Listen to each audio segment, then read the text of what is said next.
आई बाप सोडून गावी आहे म्हणजे अरे गाड्या पोटासाठी गेलास तुर पण दिन रात मला लेकरा तुझी हुरहुर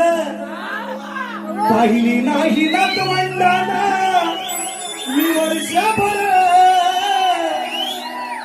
त्यांना भेटण्यासाठी मन हे त्यांना पाहण्यासाठी मन हे झालंय आतुर अरे बाबा काही नको आणू तू फक्त ये ना सणाला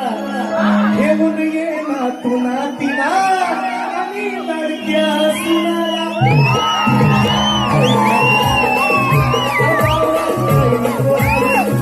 तू फक्त ये ना सणाला घेऊन ये ना तू नातीला आणि लडक्या